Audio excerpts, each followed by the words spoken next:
comfortable with their domestic equity and bond portfolios because they tend to thrive during periods of economic growth and low inflation. And we don't blame you. It's been a great ride. But it's a big world out there, full of opportunities you may be ignoring. Sadly, we live in a world dominated by a fear of missing out, or FOMO. And in the last 10 years, U.S. equities and bonds have outperformed and generated massive amounts of FOMO. This hasn't always been the case. In the mid-2000s, the best performing markets were international equities, especially emerging markets, gold and commodities. So what happens if growth collapses and inflation becomes the new norm? Or what if the US dollar collapses and US assets are no longer attractive? What will the new FOMO markets be? And will your portfolio keep up or be left behind? Enter Rational Resolve Adaptive Asset Allocation Fund, ticker RDMIX, a strategy that is designed to thrive across different markets and economic regimes. Unlike most traditional strategies that keep allocation static and let volatility happen, adaptive asset allocation applies a proprietary systematic process designed to dynamically transition toward thriving asset classes and eliminate those that are not, all the while aiming for consistent volatility and stable returns. There's almost always a bull market somewhere in the world. Don't let yesterday's FOMO get in the way of tomorrow's opportunities. Instead, let adaptive asset allocation help you fill in your domestic portfolio gaps. To learn more, visit rationalmf.com and check out the Rational Resolve Adaptive Asset Allocation Fund.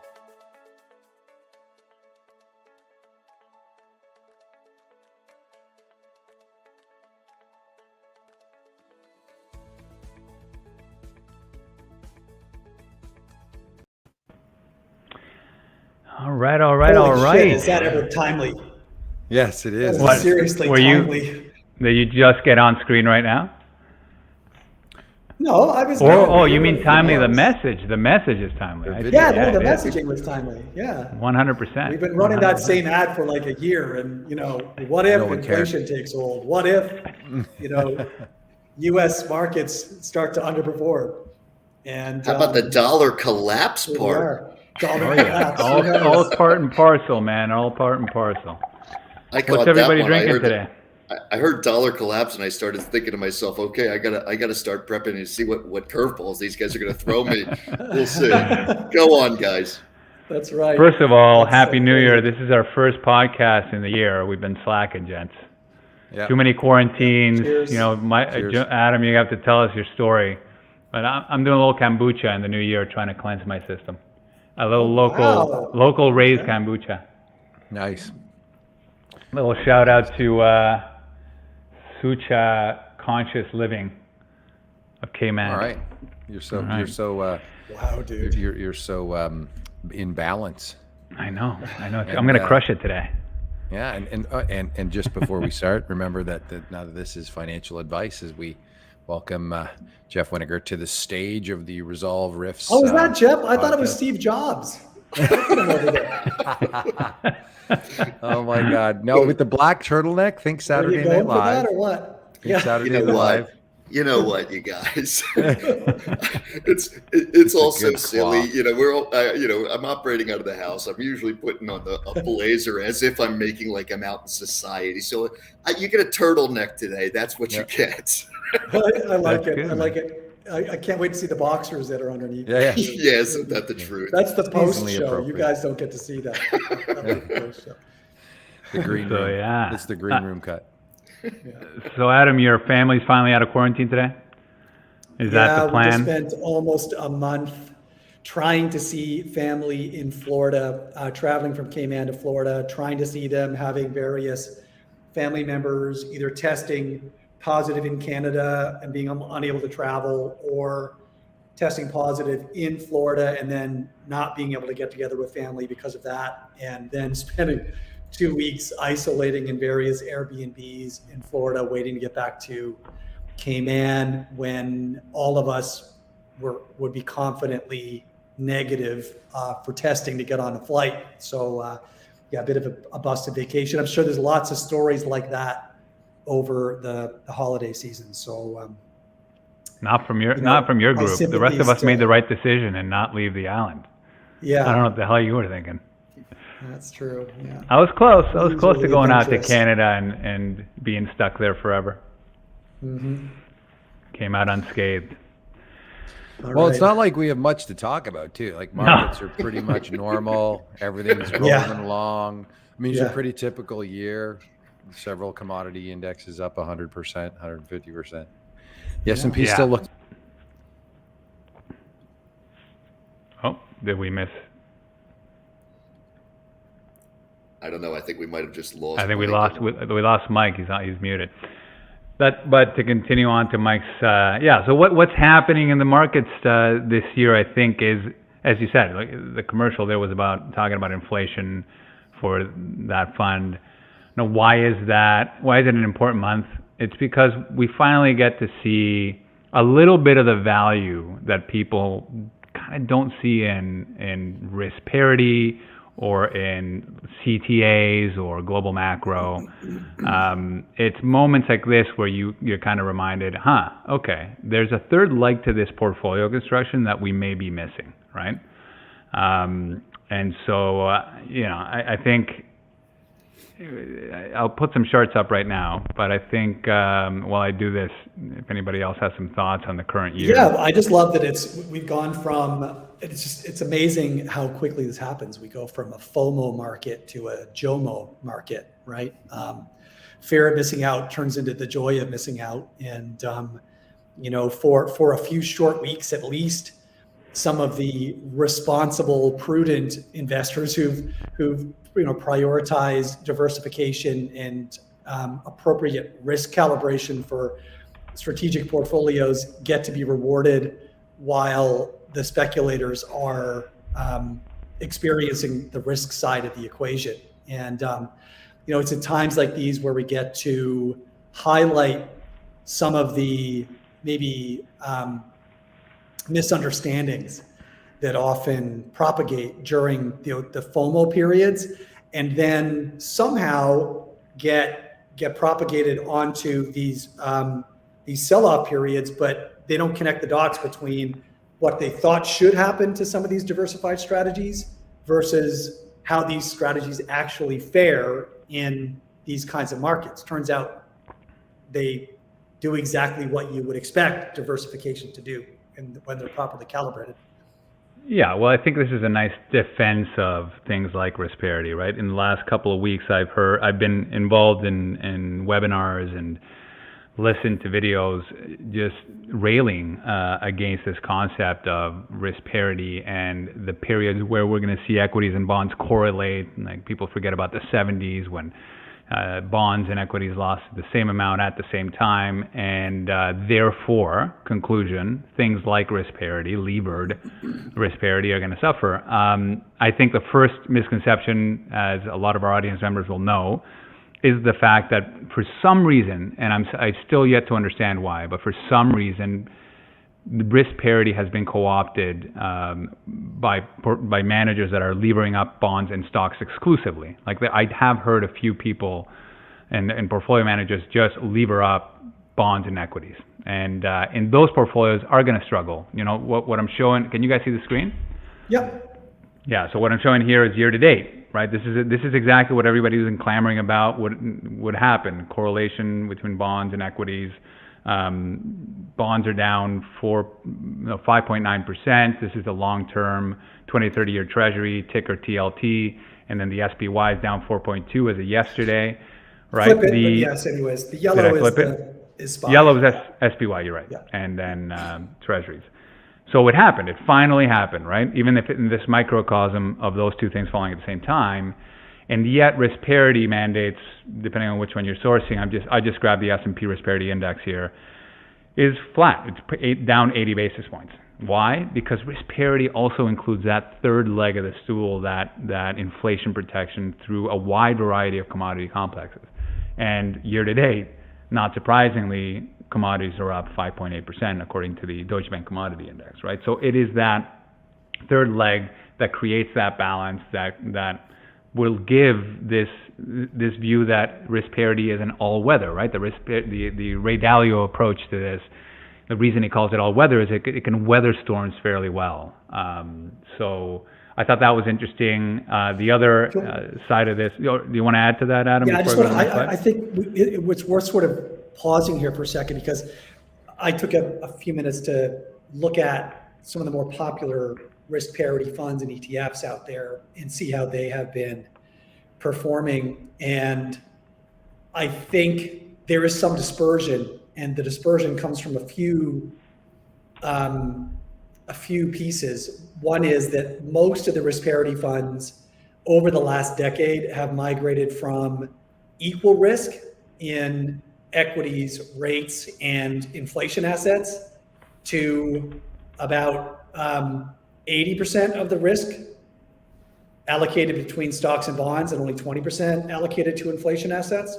So there's been a lot more sort of equity rate risk just embedded in these strategies over time, probably due to investor demand. The other component is that there is an ETF that I think they do attempt to have 1/3 of the risk in each of the different legs of the stool, but they get their inflation leg through exposure to commodity equities. And so because that's a structure restriction. That's because of regulatory requirements. If you want it in an ETF, then these are the compromises that you need to make, right? And oftentimes that's okay. The commodity equities will generally track commodities, but when the commodity equities are a combination of commodity exposure and equity exposure, and at times like these, sometimes the equity exposure swamps the commodity exposure, and you don't get that inflation component exposure that you want, right? Yeah, when you think about the shocks that are involved in the concept of risk parity, we talk about positive growth shocks, negative growth shocks, positive inflation shocks, negative inflation shocks. And the problem with commodity sensitive stocks is that it's 50-50, or it's a bit of both, right? So you get both in this case, the negative growth shock and the positive inflation shock, which sometimes doesn't work out. Whereas if you're doing pure commodities, you're getting that positive inflation shock and the full blast of it, right? Yep. So yeah, that's the risk parity side. Love to talk about the long short side too. Mike, you're still. We can't hear you, man. We lost you. You're not muted, but we can't hear you. I'll continue sharing this screen here. Maybe muting Mike is for everybody's best interest. Yeah, that could be. Always. Sorry, Jeff. We're gonna get through this, and then we'll get to the chat. But pipe in if you have any thoughts on this. But this is so. Then what we talked about is a passive risk parity index, right? And so it's kind of flatline. But what about those alternative strategies that promise to do a better job during inflation? This happens to be the CTA space, the global macro space, being able to take directional positions in commodities, both long and short.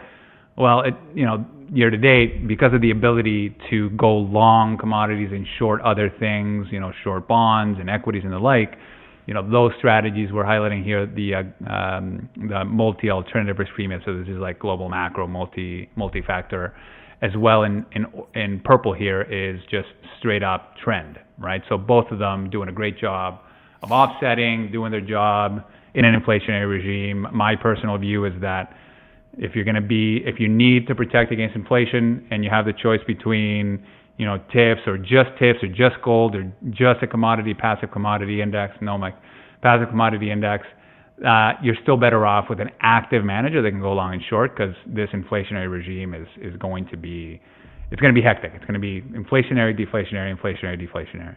Well, to your point, right? It's about inflation volatility. Like a lot of advisors and investors, I think, feel like they need to build a portfolio or be able to tactically shift using some sort of macro discretionary framework between, should I emphasize inflationary assets or should I emphasize growth assets, et cetera. And so, there's an inflation scare and they feel like they got to go get long commodities. And in reality, maybe just strategic long commodities is not the optimal way to manage this risk, because we don't have 100% confidence in an inflationary regime. What we have a lot more confidence in is that we're going to see much higher inflation volatility going forward. And so you want a strategy that has a demonstrable capacity to do well as inflation expectations shift between, positive inflation shocks and negative inflation shocks, which I think, as you're going to show, we observe in other inflationary periods. They work as like a decade-long positive inflation shock. You get these positive and negative surprises along the way. Yeah, you guys hear me now? I can hear you now, Mike. All right, perfect. Thanks. I think this is a perfect chart. This is the 70s. You just talked about inflation volatility. Just to make it clear here, what we have in yellow are passive commodities from Global Financial Markets, I think is the database. But what you see is a period from point to point where commodities returned around 650%. The problem is between 74 and 77, there was a 3-year just drag and a 37% drawdown there. In contrast, when you look at AQR's diversified trend index, it's nice and smooth, doesn't suffer that drawdown in the middle of the decade, and risk parity similarly, just kind of nice optionality there for something to offset inflation, right? In the last slide that I want to show before we get into the topics at hand is well, maybe stick with this slide for a second here. Sure. Because if you think about the concept is, we had an oil crisis there in 73. And if you think about, okay, so what was going to be my risk to capital markets in 2012 or 2013? It was going to be that Greece was going to step out of the Eurozone, right? What was my risk to capital markets? That Lehman goes under and it pulls B of A with it, right? As opposed to just kind of everybody gets the bailout, AIG inclusive, right? What's my risk to capital markets in 2000? It's that my Cisco and my Oracle is going to come tumbling down. But what's my risk to capital markets in 2022 or 2023? The risk is 1973, 74, perhaps, or at least that would be seemingly where the market's mind is right now, right? In that, okay, we've got a 7 handle on US CPI. We had 48 hours ago German PPI. You're talking the world's 3rd largest exporter on that. German PPI broke to all-time levels above the 1951 peak on month over month in Germany. You're talking about inflation volatility, Adam. There you go, right? Wow, yeah, I hadn't seen that. Right, and so even if you retrace a U.S. CPI from 7 to 4, that's notable inflation fall.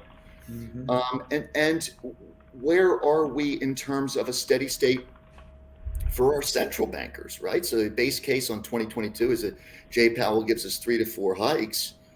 But how much variability do we have on that? So to the extent that Butler's talking about inflation vol, it filters into everything else in society. It filters into equity vol. And as you can see here from this chart, not to belabor the point, it is that yellow line spiking there in the early 70s that causes that dark blue line to go tumbling down. Yeah. And maybe that's why you are diversified. I mean, it's, we look at the micro term here the last 2 or 3 weeks at WisdomTree. It's our commodity fund is the only thing that's really behaving. The value stuff is doing okay, much better than anything NASDAQ feel. But you got volatility all over the place, Adam. I mean, just look at look at lumber. Yeah, lumber's ripping back right now. Talk about volatility, right? You get this sort of 400% rise. You get an 80% retracement. And then you get another, retracement back near the highs in lumber, right? Like this kind of volatility. Imagine being a builder and needing to navigate this kind of volatility in the prices of the inputs to the products that you're building. This is happening all over. I just spoke to a good friend of mine who is in electrical distributing. He said he had a fully 1/3 of his gross margin last year came just from a rise in the inventory cost of copper wiring. Right? We haven't gotten to the point now where the thieves are stealing the copper like they did in the commodity super cycle 15 years ago.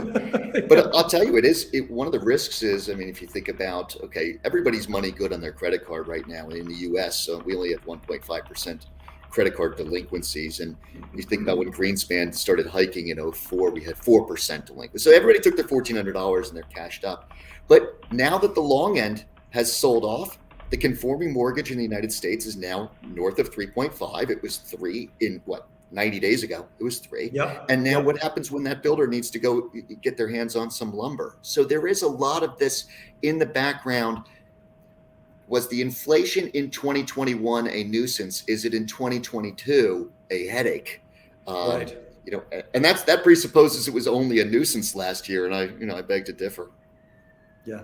No, I agree. Yeah, well, that's it, isn't it? One of the key points from the risk parity perspective, and also constructing a thoughtful exposure to inflation type assets, is the idea of preparation versus prediction. If we go back a year and think about how many people were ready or anticipating the type of increase that we've had in both the rate of inflation across the board plus the volatility around that, it's not very many. And it's likely that that's a persistent type of situation. So if you are not exposed from the perspective of preparation, rather than trying to, I'll be there when I need to be there, well, you're seeing what that's like, 10 days in the NASDAQ, and I'm still there, but I haven't diversified into any other things that are moving in sort of a different step to slightly different music. You're gonna feel that volatility echo right through your account statement, and that then of course leads to poor behavior. So it's certainly not too late to really think about the concept of getting other asset classes that behave more in that frequency with the inflation assets, and then thinking about how you're going to manage risk around that too, because we've got this massive volatility. So it's not just having exposures, it's thinking about how you're going to add to and attenuate them around the edges. Not I have it, I don't have it tomorrow, and then I have it again today. I think that's going to be really challenging. It is, and Jeff, you guys are running that commodity ETF, and you have a wide variety of commodities. What's interesting to see is many advisors and investors out there being really baffled by how their gold position didn't protect them last year, right? I don't know what I don't know what gold is doing here today, but it just speaks to it does speak to what is inflation, right? And what tools do you actually need to combat a decade's worth of inflation volatility? And what, when, and how? It's just such a wide landscape of probabilities and how can inflation arise, and how it arises then determines what type of instruments you need in the portfolio in order to manage that risk. Right. Well, look, the thing that's been puzzling for people is that gold didn't react. Gold was a punk asset class as inflation was percolating, much to the chagrin of the precious metals bulls. And a lot of it was because I think you had this concept of at the margin. At the margin, I anticipate inflation. I don't like what the Fed is doing. I'm going to grab Bitcoin, Ethereum, something like that. And so the dollar moved, the marginal dollar moved into this asset class that hadn't existed when, if I saw inflation in 1970 or 75, I had two to choose from, basically, gold and silver. And in this case, there was more to choose from, so you didn't have that bid in the marketplace for the precious metals. Now, what's interesting, on this question of crypto versus the metals, is you had a total lack of correlation, and then it seemed in the second half last year there seemed to be a clicking, but now you got this rollover here in so-called risk assets, dating back to maybe you dated to November 8th when the Nasdaq kind of peaked, maybe you dated to December 3rd when rates bottomed, but gold's been sneakily creeping a little bit. It was like 1780. Now it's maybe 1830, 1840, something like that. It's behind the scenes. And a couple sessions ago, I don't know if we're talking about microterm, but Van Eck with their gold miners, that thing popped 7% in a punk session. It was one of those sessions where Tesla was being taken out. Everybody's talking about the bicycle pelt. Mike, have you seen what they're saying about that? It's this iPad taped to a bicycle. They're brutal on social media. But, the gold miners started percolating recently, and you start to wonder whether or not that's got a new bid in it.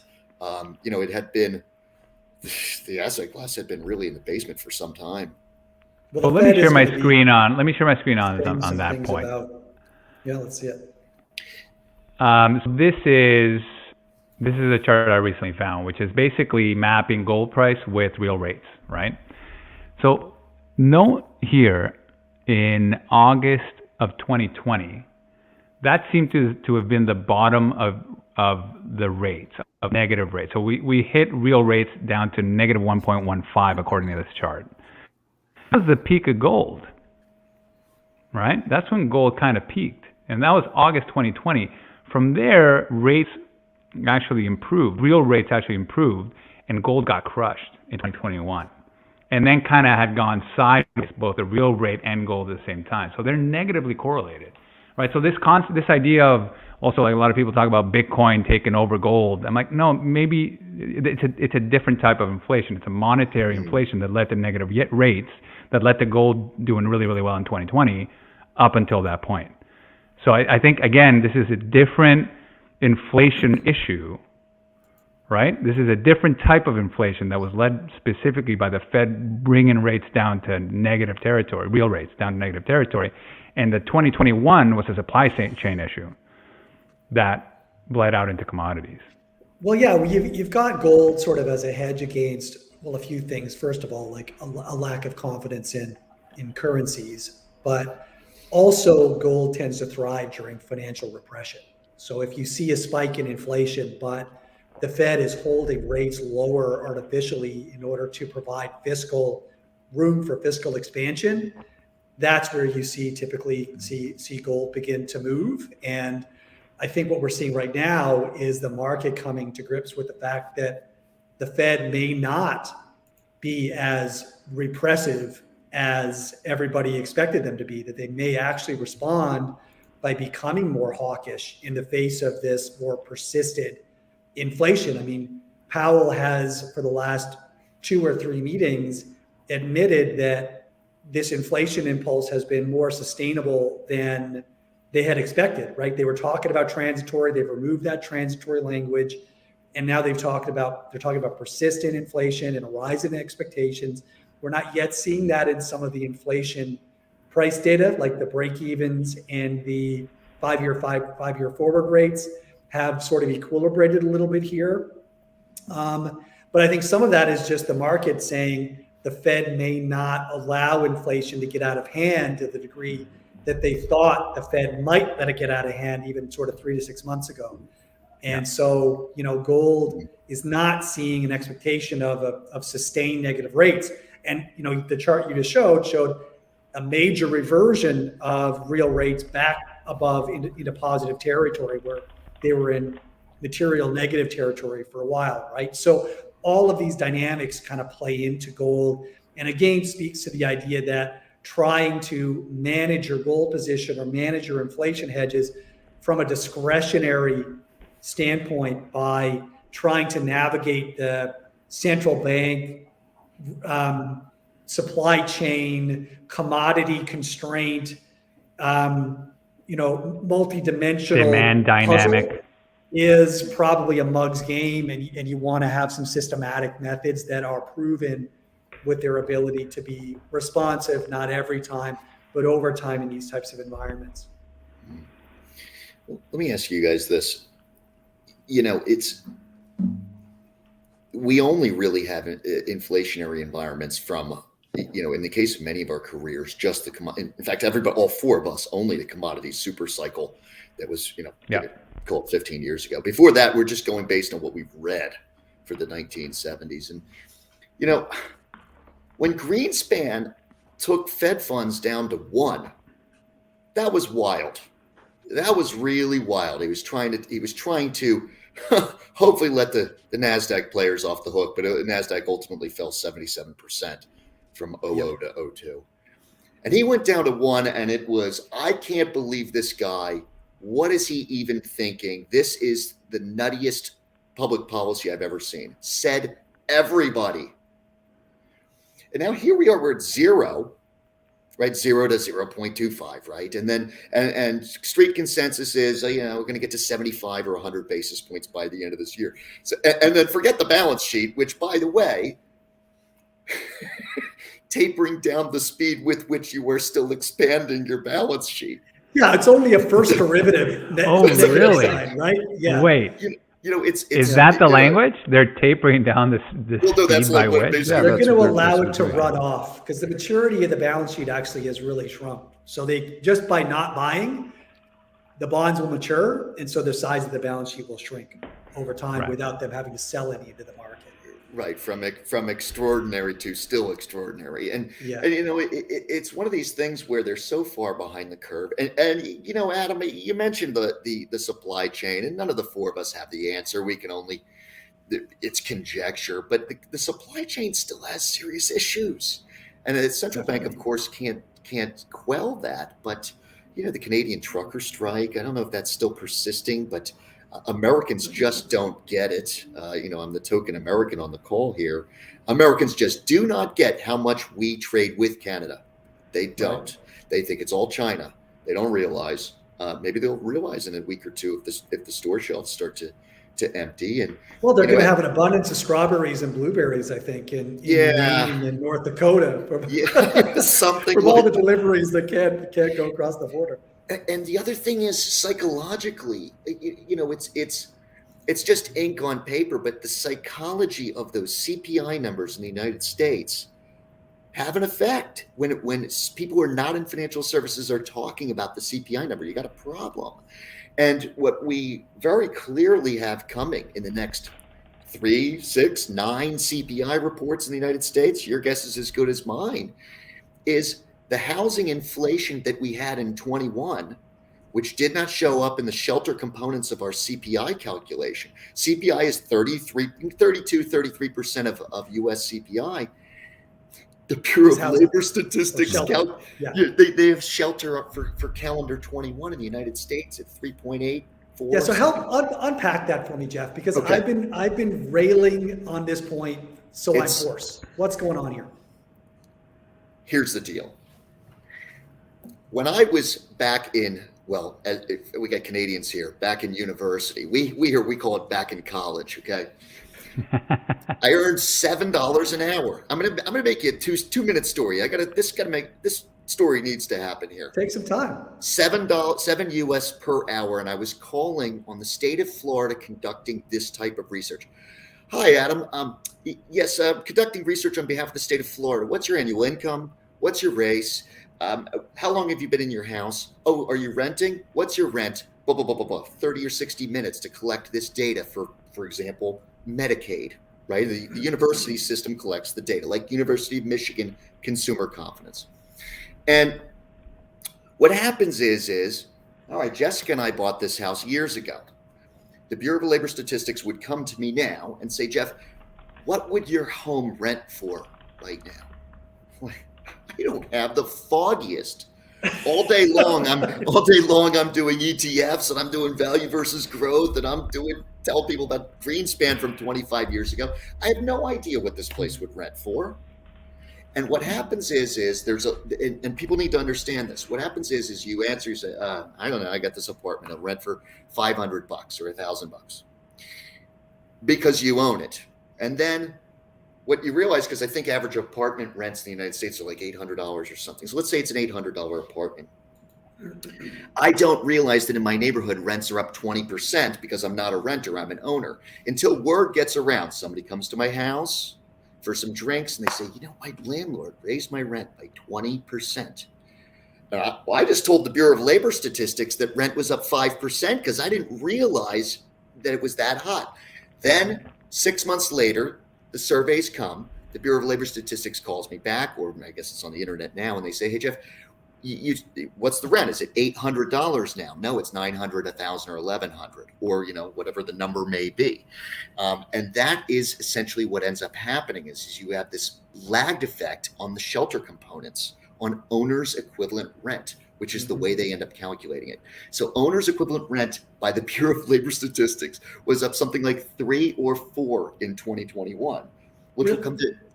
What was the median house price up? 18. Right. So Case Shiller was up 18. And then if you go to Reddit or not Reddit, let's say Reddit because of GameStop and all this. Not Reddit. What? Redfin.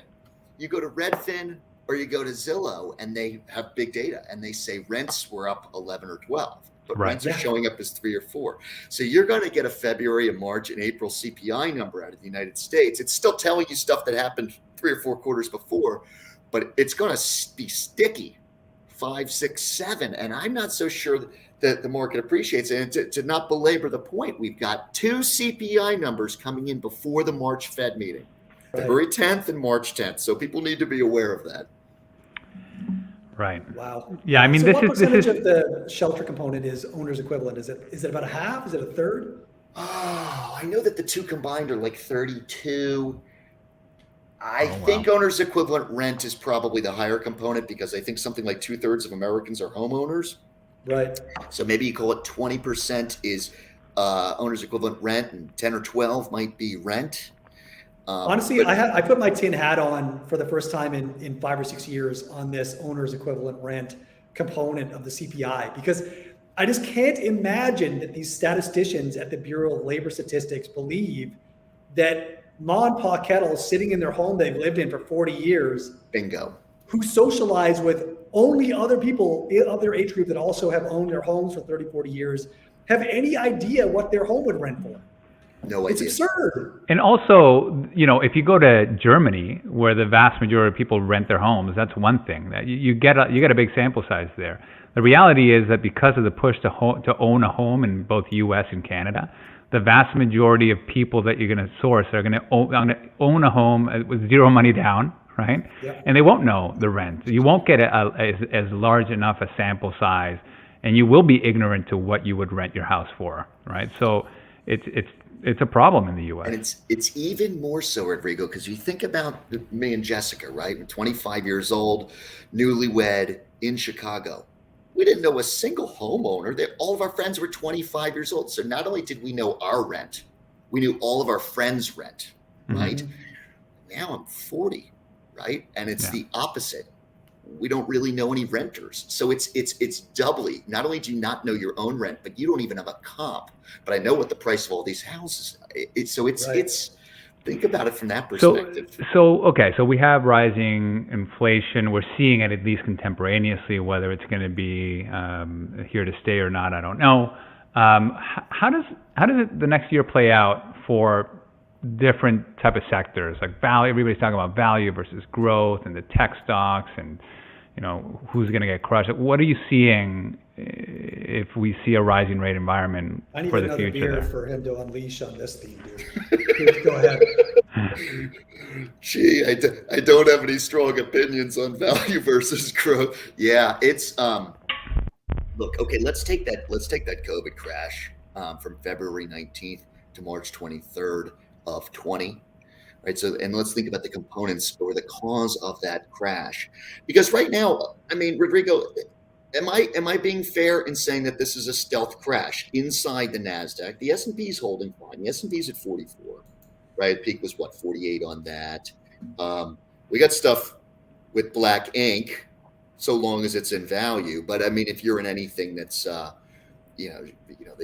big wrap is anything unprofitable right now. It is a stealth crash.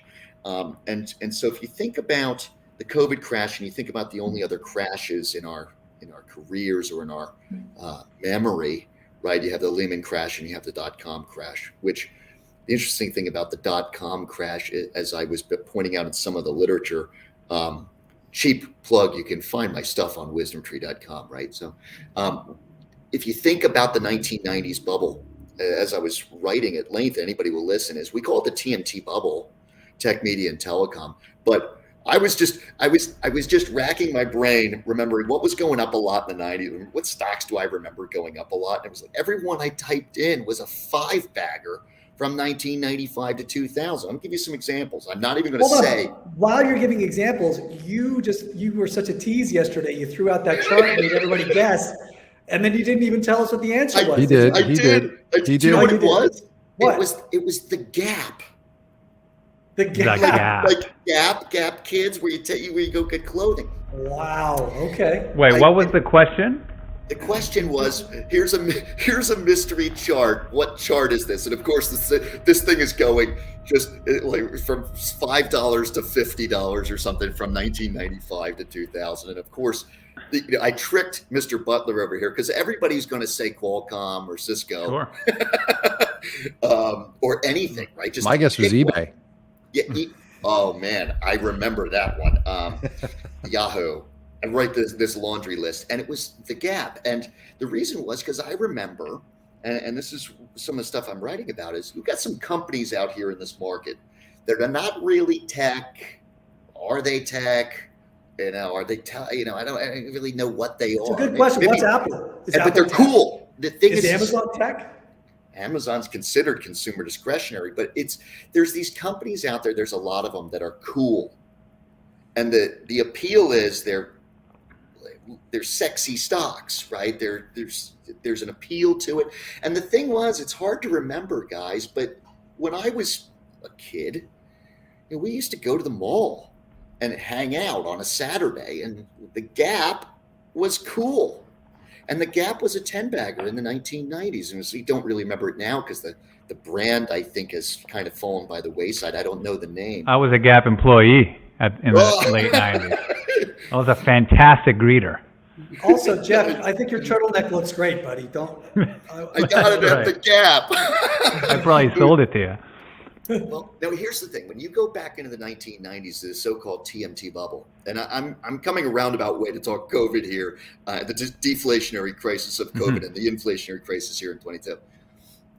You know, you had big runs, pull up the charts, back in the 90s. Pfizer, Coca-Cola, I was pulling all of them. ExxonMobil, you guys, come on. Brent Crude and West Texas Intermediate were in a bear market throughout the 1990s. But $13.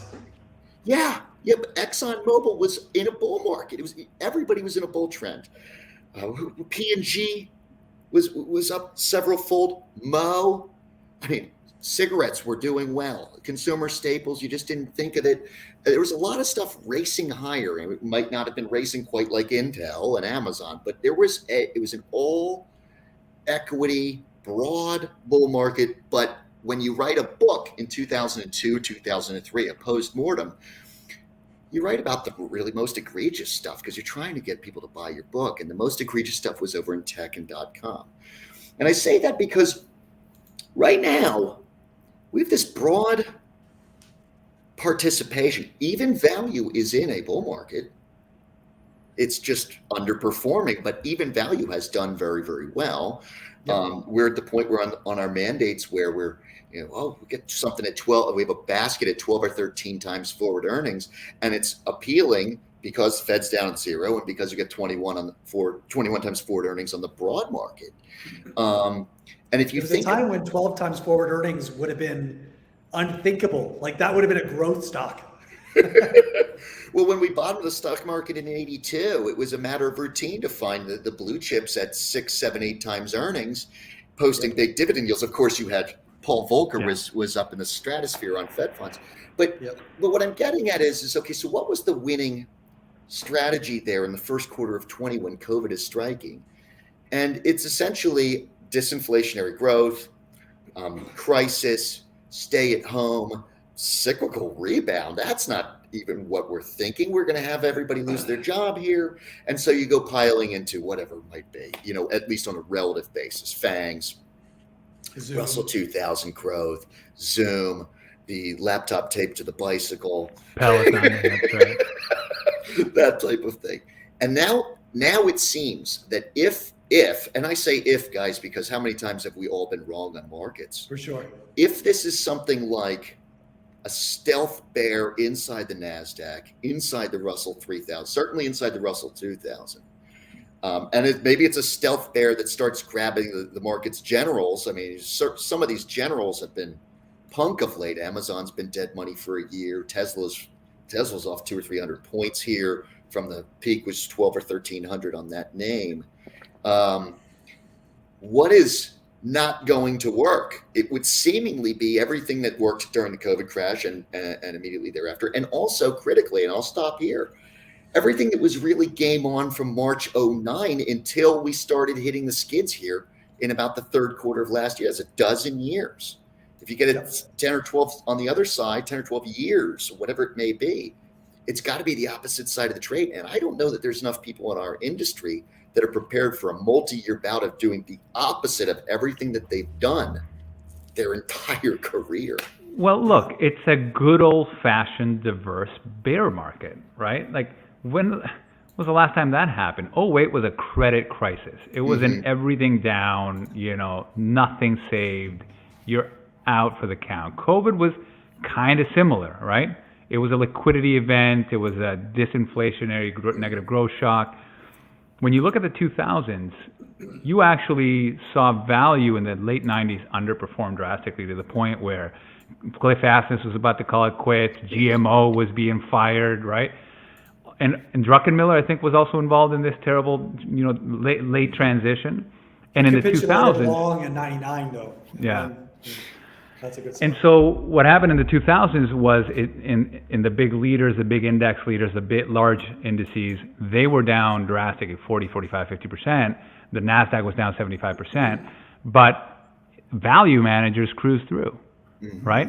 I remember the best performing mutual fund in Canada was the Sprott Equity Fund. What did Sprott invest in? Commodities. Like, it was crushing it. It had no bear market, and of course, it was then bought as a bear market protection protocol. Bad idea for 08. So I think what you're highlighting there is something that we've touched on before, but right now is a really good time to reinforce. Interesting, yeah. Right? Because the market dynamic we have right now for most investors who, let's face it, are cap-weighted investors, and that has increasingly become, that trend has accelerated over the last decade. The cap-weighted index is more dominated by big tech than it has been since the 2000 peak.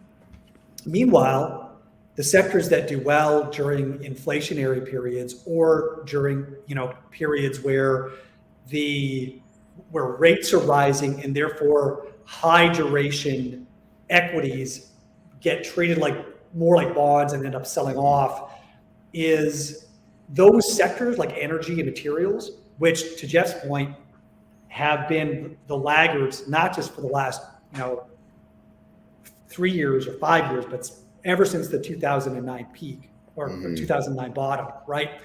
They represent a vanishingly small proportion of the cap-weighted index. Big cap tech represents, what is it, Jeff? You'll tell me. I'm going to say 28% or something of the cap-weighted index, but something obscene, right? And so even if energy and material sectors rise by 50%, 100%, 200% over the next 3 years, and if big tech drops by 10, 20, 30%, the index is going to go down because the weighting of those energy, materials, and inflation-oriented sectors is just too small to overcome the drag from big tech.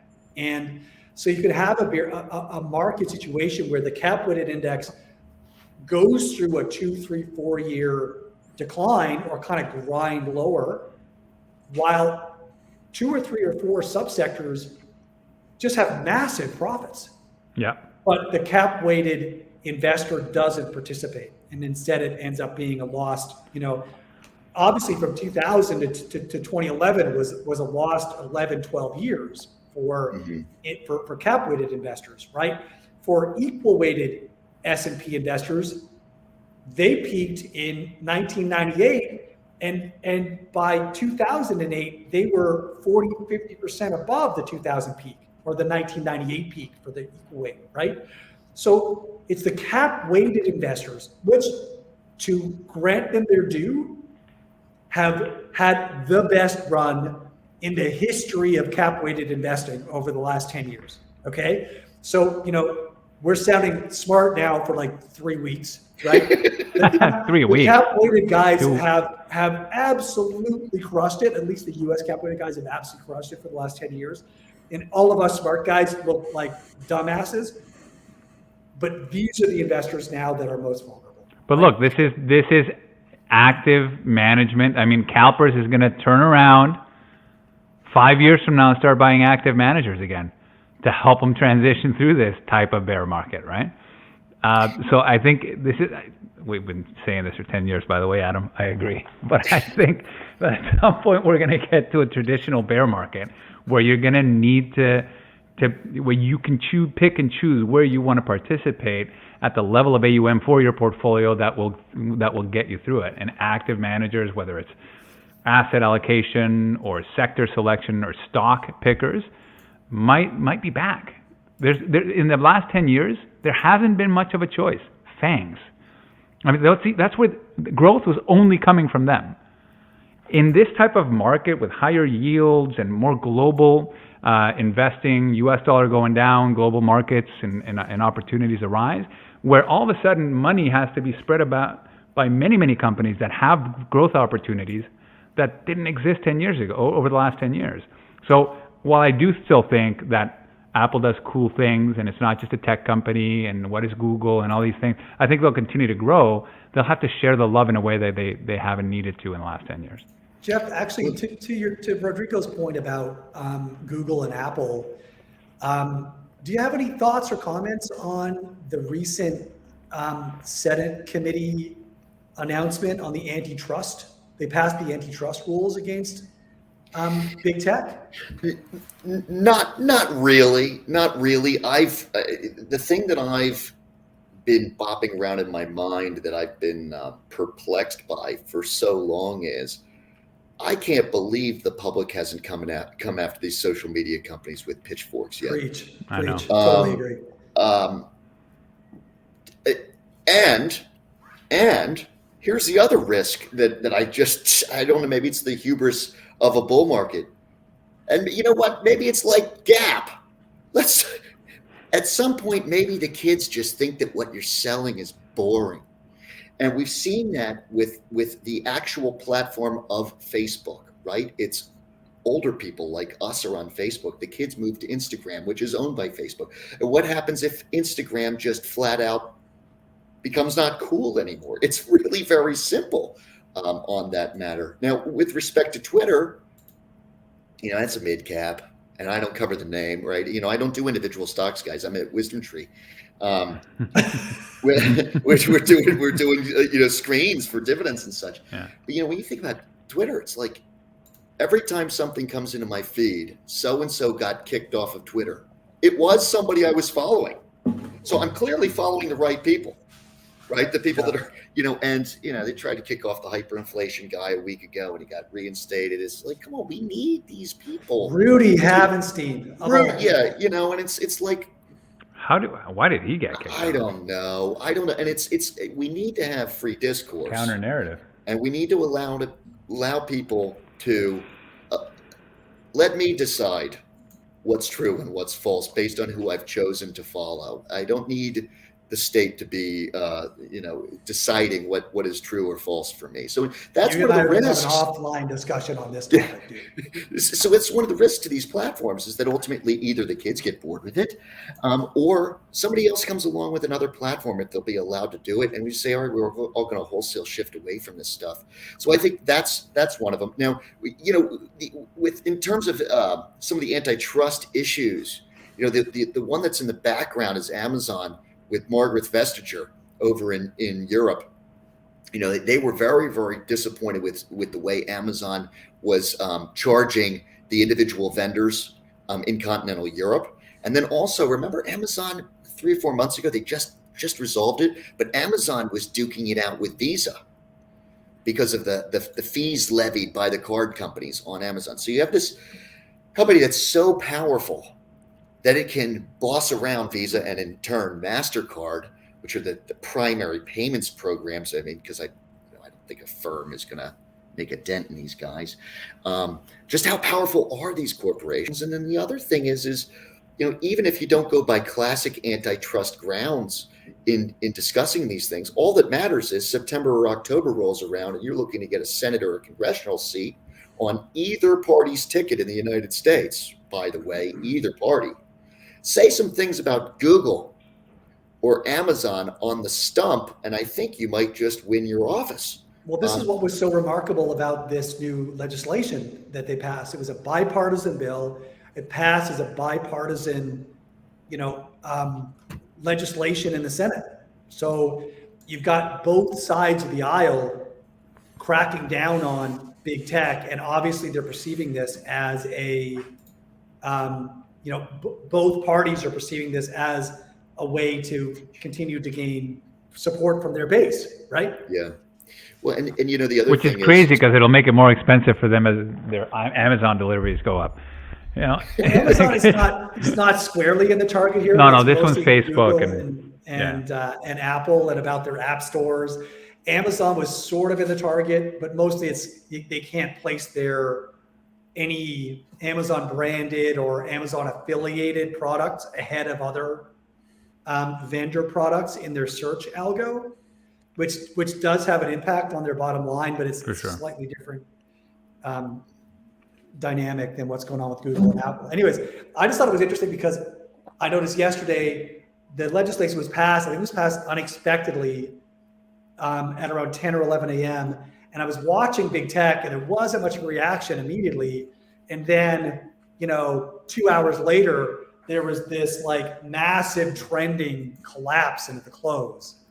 And, I don't know, cause effect is pretty tricky. And obviously we're seeing follow through again today and who knows what's going on. But I can't help but think that this has the potential to materially dent bottom lines over the intermediate term for some of these big firms. Let me ask you guys this question. ESG, right? Environmental, social, and governance. Second letter there is social. These companies are called social media. I talk with the gang over there at WisdomTree. Hey, maybe we should take some of these ESG funds we have and let's talk about these companies are antisocial. What is the social part of ESG if it's not making sure that our society isn't at we aren't at each other's throats? Is the put option on social media that the ESG crowd gets either they decide it themselves or they get the push? I love this theme. I had not thought of this, but I think it's magnificent. And I mean, it really is the exact same theme as the lobby against Philip Morris, right? You have an extraordinarily destructive, addictive tech or product, let's just say product, right? That is fundamentally harming society. They're externalizing a massive amount of societal cost. And, those externalities are being borne by society while they're profiting from their bottom line, right? So it wouldn't take much, especially with this bipartisan support that we're seeing for these big antitrust tech bills, for this to be recharacterized as a social harm. Also, but I mean, ESG is the only topic that keeps on beating inflation depending on the poll that you're seeing, right? Yeah. The power of ESG against whatever it believes as a conglomerate is bad for society has gotten hurt. If you look at the amount of investing in oil and gas, because it is believed that is bad right? That has affected these companies, their ability to invest in future projects. So you're gonna, if they catch on to this, which I think is brilliant, it is definitely a detractor in society. When you talk about, you have conversations about your children. My kids are 7 and 10. Mm-hmm. My wife is freaking out because they don't have any devices yet. And I'm saying to her, you know what? Society is going to find a way to, by the time it's our problem, it's likely a lot of it's going to be solved. And it might just be with ESG crowd. I like that concept a lot. And I think they have power to do that in short order. Well, if they choose. And one of the interesting things about ESG is it can be a proxy for growth and value, right? So you notice, I was pulling this the other day, don't quote me on it, but I think like on an MSCI US ESG relative to regular old MSCI US, there had been 100 bips worth of underperformance in the ESG mandate since November something, right? So in the last 2 or 3 months. And the reason is because you're underweight all the stuff that's at least held up a little bit better, and you're overweight, the tech sector, and you're overweight communication services and these types of concepts that have been populating these growth indexes. So that the viewer, no matter where they may fall on ESG, there is that pair trade.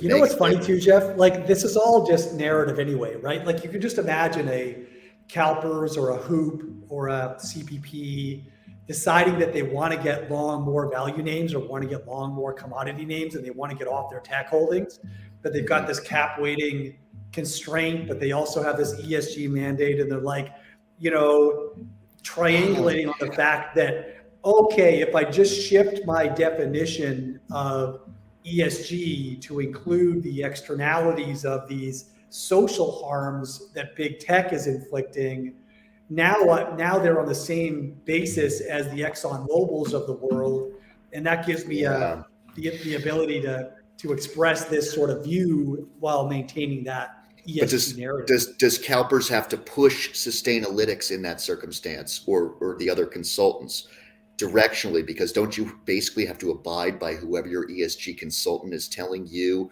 Texas Teachers, CalPERS, something like that. Well, okay. Does Texas Teachers tell MSCI how they want to have their ESG I don't know. Maybe. Defined, or does MSCI tell CalPERS? Haven't they sort of moved the goalposts a little bit on ESG too, from the standpoint of it's becoming the process of declaration and improvement from your current level, in order that you can continue to include assets that maybe, No, it's a good point. Disclosure is enough. Like you can, if you're Exxon at the moment, if you're like the Koch brothers, but you've got a massive ESG disclosure statement, your MSCI says you are, you rank highly on ESG because you've told us about all of the environmental waste you're pumping into the rivers, and you've looked at ways to improve it, and you have a plan to bring that down, and all that sort of stuff. I don't even think that's necessary. I think it's literally, if you just disclose it, then you get 80% of the way there. So from what I understand, I think this is a messy area, and there is a big growth on consultants that will ask you what your E, your S, and G is, and create portfolios based on that, right? So a lot of it, especially in the large institutions, are driven by the constituents, by the board, by their values. And then they get a consultant say, these are our values, go source us the product and create an SMA for us, right? So there's still a lot of that as well. And I'm sure, I like that. How do you lobby the ESG world to include a high pollutant into your index while you tell them you're going to do better? Is that a question that was typed in? To be frank, though, that's where the biggest impact would come. So to be fair, just filling your portfolio with a Tesla or whatever, and that has a whole bunch of hair on it too. So I'm not saying that, but getting those who are the worst offenders or offenders to some form of accountability is where a lot of the potential improvement in the environmental, social, and governance areas. Like it's hard to do, but I mean, you can't just overlook that part of it, right? You do have to sort of say, here's the global, available companies that we can invest in, and where would we get the biggest juice for the squeeze? Well, improving the largest offenders probably gives you the largest impact. No, that's a very fair point. Absolutely, yes. Yeah. So it's hard not to do that, to take that approach. And so I do think it's a viable, you have to have that. You have to account, you have to allow for that. I agree. I guess my only point was that the way I understood it, because we've been doing a lot of work on ESG recently, because we've got a new division that kind of focuses on that in Canada, but I am scratching my head a little bit, because it does seem like disclosure alone gets you a very long way towards being awarded high ESG rankings, right? But I also agree that disclosure is sort of the first step. Correct. That's the key. Yeah. So that's a fair. First, we have to get you on the hook admitting, and then we're going to get you on the hook to improve. Yeah.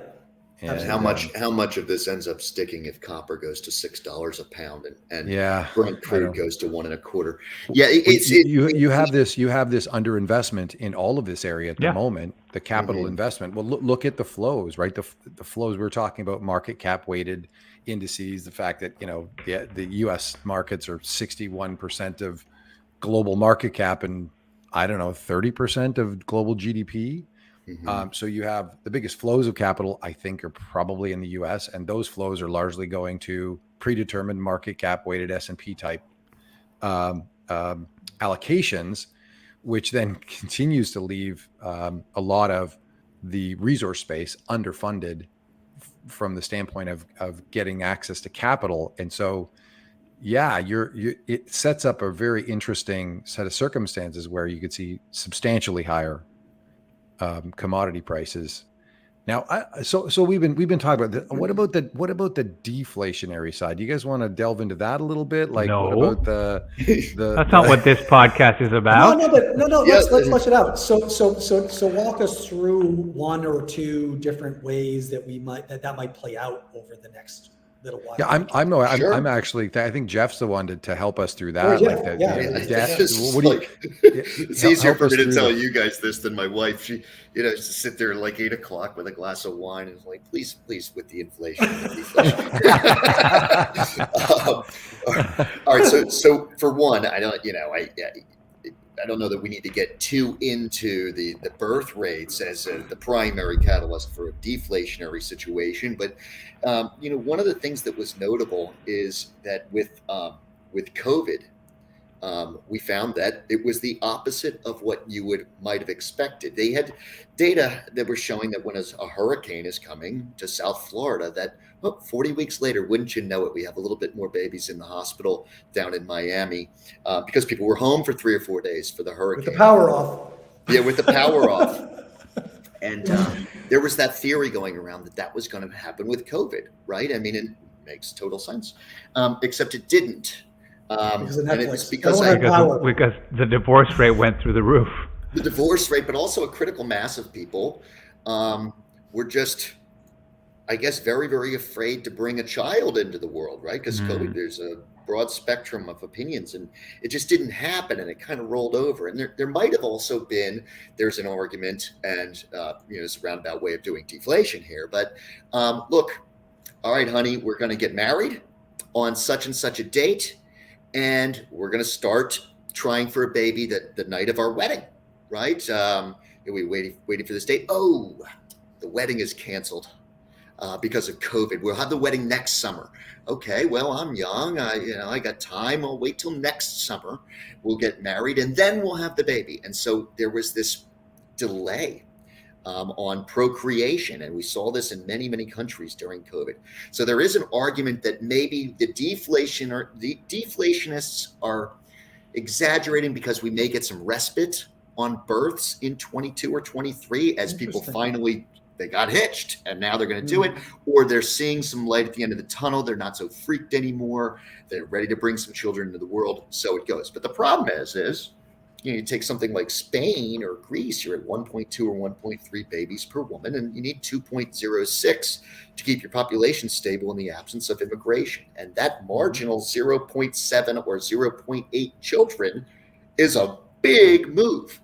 This is why China finds itself totally boxed in, has to make the populace believe it has a grip on their livelihoods by saying, oh, 1-child policy is now 2-child policy is now 3-child policy. But if nobody ever had more than 0 or 1 kid, you're not really going to, No, it takes multiple generations to adjust your expectations there. Yeah.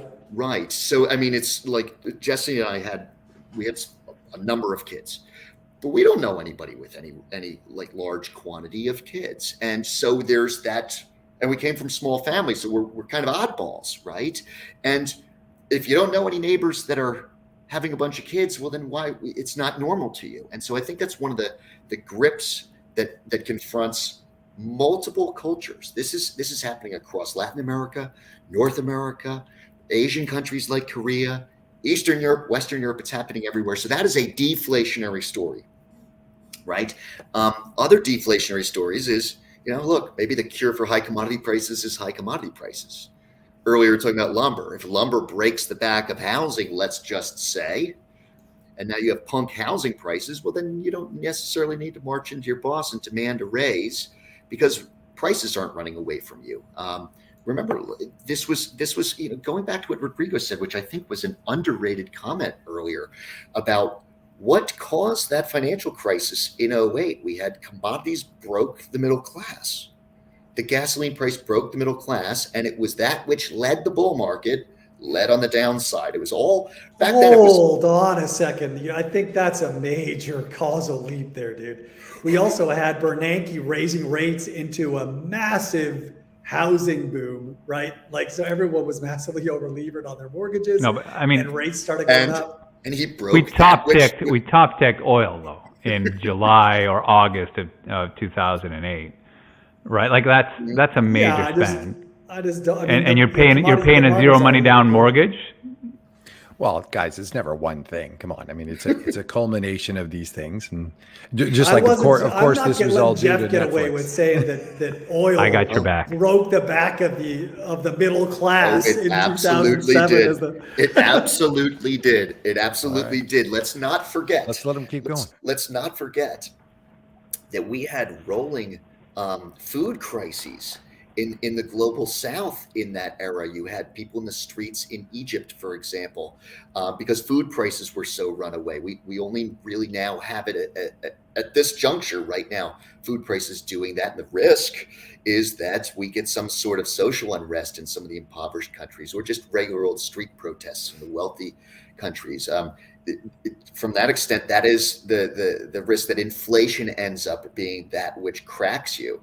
The important thing to note is that if you think that there's a change here from our disinflationary cycle into an inflationary period, then you just basically need to ask yourself, all right, what didn't work for the last 5-10 years? That's what I want to own, right? I mean, at the turn of the century, you needed to get long EFA, right? MSCI EFA. You needed to get long emerging and get the heck out of the NASDAQ. And, as we went into that crisis in 07, 08, 09, you needed to get out of the banks, you need to get out of oil co and onward and start rotating into the stuff that was kind of cold heading into it. And here, I think it's plain as day. We got something that's going on inside the market's internals. People are taking a bloodbath if they're in the wrong stuff. I mean, they've been right for years. I've been one who's wrong. This is just classic market behavior too. Is how are you going to turn away from what's treated you so well for so long? It's by the dip, and it has worked so well, and conditioned you so well. We're literally the turkey farmer all over again. The turkey trusts the farmer until turkey dinner. The farmers treated him well. And you know what I just thought of? All right, dig this, Mike. All right, in the 1920s, we probably need to sign off in a second. So I get ideas. I start talking, guys. I figure not remember the 1920s, but it was a story stock era, right? You wanted to be an RCA, right? And these companies that were going to be the next big thing. There was a technological revolution, the car, the radio. And then you have the 1930s, which we call the deflationary 30s. But home stake mining is that one that whenever somebody's talking about the 30s, especially gold bugs, I mean, I go way back with the gold bug. They love to tell you about how home stake did well. And that was it was just a different market. Even though it was kind of it was not kind of, it was a deflationary market. It was just new. A new market. And are we in something different now where our cyclicals are holding up okay, but the unprofitable tech is just in the tank, and what did we say, the iPad taped to the bicycle, to make that reference 4 times in one call. You just start to wonder, is this Fed tightening cycle and or this onset of inflation, which is creating it, going to give us this new market in which the leaders of yesteryear become the laggards? And it's all that other stuff that you need to take a look at. Sign me up. That's my thesis. Yeah, I mean, and that would be a market that people can navigate, right, if you have some skills. The problem with 08 was that it was this exogenous credit event that affected everything. And we were at levels that we'd never seen before. Corporates, banks are not at near to that level, right? They're pretty well protected. We saw a lot of that during the COVID crisis. And the COVID was another external event that happened to us. So barring something like that, and both of them were V recoveries, by the way. I mean, 08 was 2007, like May 2007 to August of 08 was a good old-fashioned bear market. And then when Lehman broke, that was the V recovery. That was V all the way down to October, November, and then recovery from, I think there was, and then March 2009, and then V recovery. Same thing here. But this, barring an exogenous event, I mean, markets are markets. There's going to be preferences. There's going to be shifts. We're going to see this rotation, and we're going to see the market cap weighted indices go back to the old-fashioned bear market, which is, 2 or 3 months of drawdown, a little bit of a recovery, then another leg down, a little bit of recovery, another leg down. I wonder how the world's going to react to that for the buying the dip people, right? We conditioned a whole generation. The transition to passive in retirement accounts, and passive becoming the de facto savings vehicle for an entire generation of retirees. And that's the challenge. Like we're in the 2000, 2001, 2002, 2003, 01, 02, 03, down 7, down 11, down 12, and taking money out those 3 years. That's a tough thing for retirees to cope with. But I do want, and then of course there's the wealth effect on top of that, where the Americans generally are over invested in stocks, or more invested in stocks than they've ever been, and with the depreciation of that wealth, they're gonna have some sort of direct impact on their spending. But I want to come back to the sort of deflation or disinflation side, because I want to get back on that. So there's the birth rate. There's obviously a lot of debt. What else is there, Jeff? That actually, hey, we're going to get back to work. Omicron is actually a gift. It spreads fast. It's less lethal. It spreads through. We're back in a normal market, in normal economy, with people going out in March. Supply chains fix themselves. I don't know. I'm making shit up here. What else have you got to give us this sort of attenuation of these prices and sort of that side of the equation? Well, for one, you could have a productivity boom that a lot of people hypothesize would be coming, and if you don't, you count on inflation persisting. So that is one of the things, right? Is that maybe this era will be a productivity boom like the 1990s, but that might have just been the bull market talking, right? And the other thing about deflation is it because there's a crunch in liquidity, and you always do this post, after the fact, that some of the things are so obvious after the pain hits. And just think about it this way. So in February of 2007, that little tiny thing nobody had heard. I had never heard of it until it went under, that New Century Financial, right? It was like a mortgage lender. And it's like, oh, that's not good. And then Bear Stearns hedge fund. Oh, Bear Stearns hedge fund. Oh, this isn't good.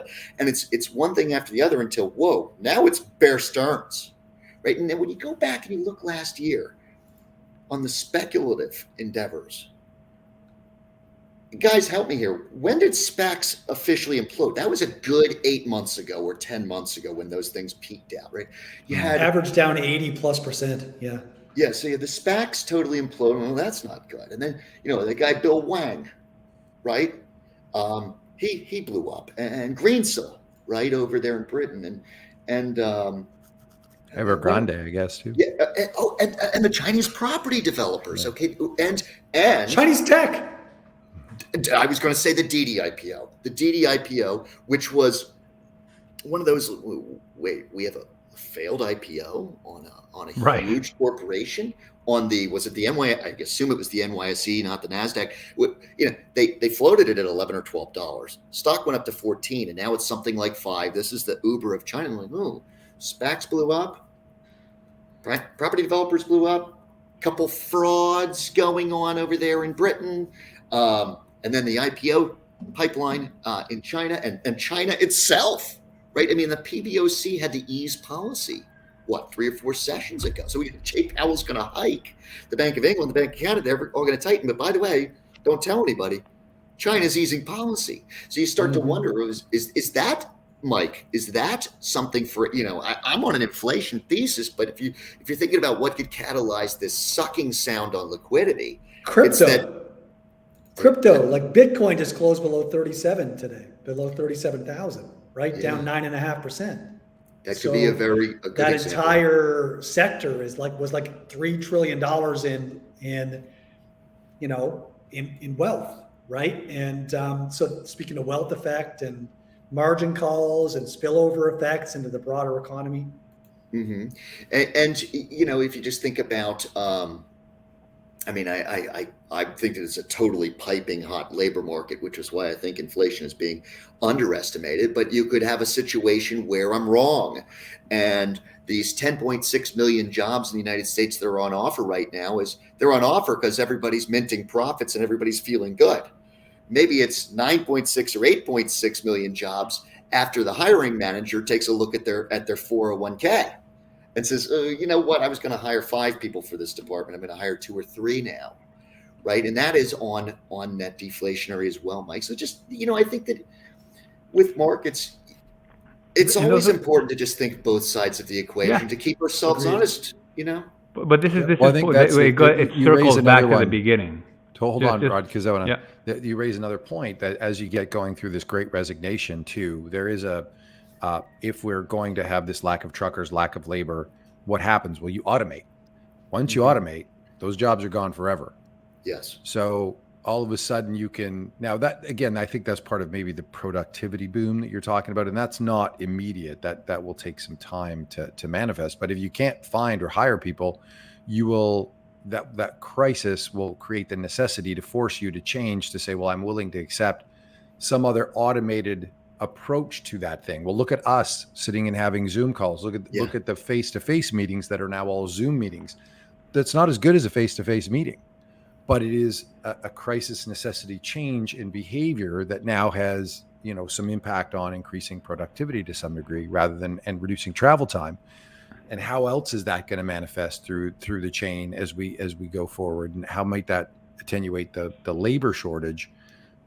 Anyway, it's lots of neat stuff to speculate on. Isn't it? Like, it's the yes and. This goes all the way back to the beginning of this conversation, which is an inflationary decade is not commodities up every single year for 10 years. An inflationary decade is big booms and big busts. When the fix to a commodity or high prices is high prices. And then we go down, and the Fed breaks the back of inflation, and we have this deflationary period. And all these things that we've been discussing, both on the inflationary and deflationary side, are always bumping up against each other. But it is going to be more volatile. I mean, especially short term. You got the short term things like supply chain issues and monetary policy. You got the longer term things like birth rates and efficiencies, right? So this is, again, a more normal environment where things are moving around and it's not just one theme all the time. I have to say that the last decade has been one of the most difficult periods in history for people who want to take responsible, portfolios. Like, it's because you really are making a bet on like 5 companies, right? Like if these 5 companies or this sector doesn't perform well, then your entire portfolio suffers.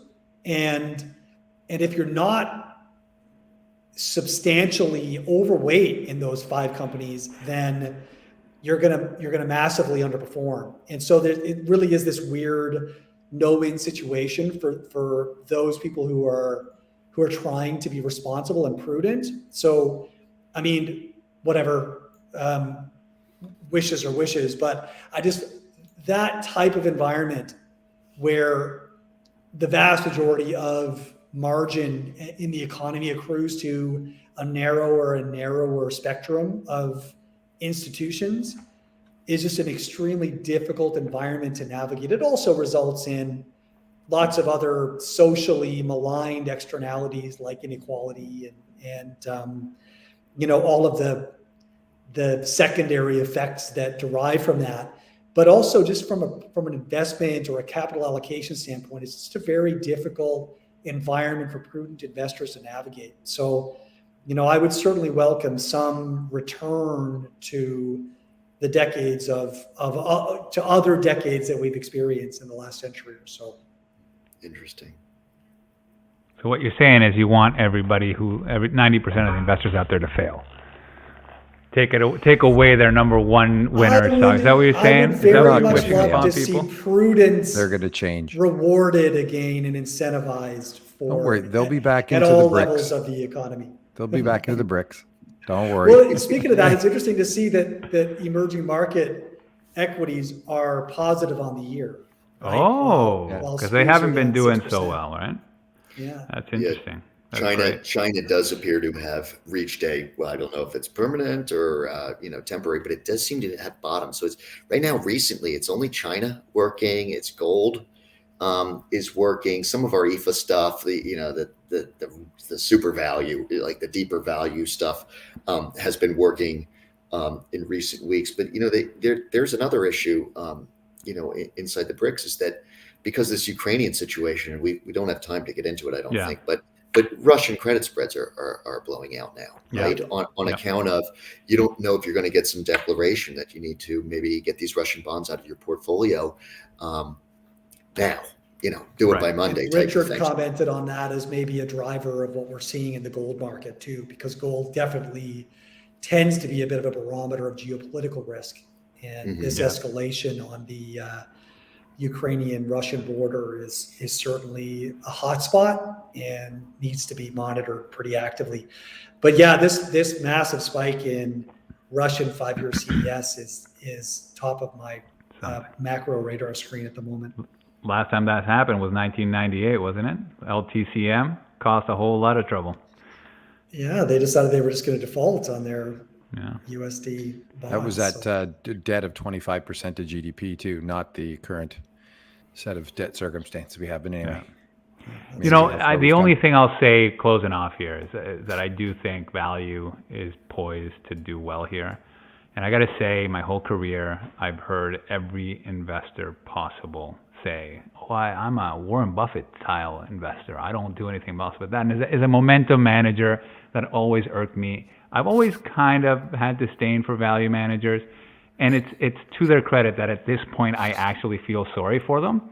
But I also don't look forward to their pompous remarks in the next week. That's the only thing I am really not looking forward to. You know what? I hope they take it in stride and they have humility going forward.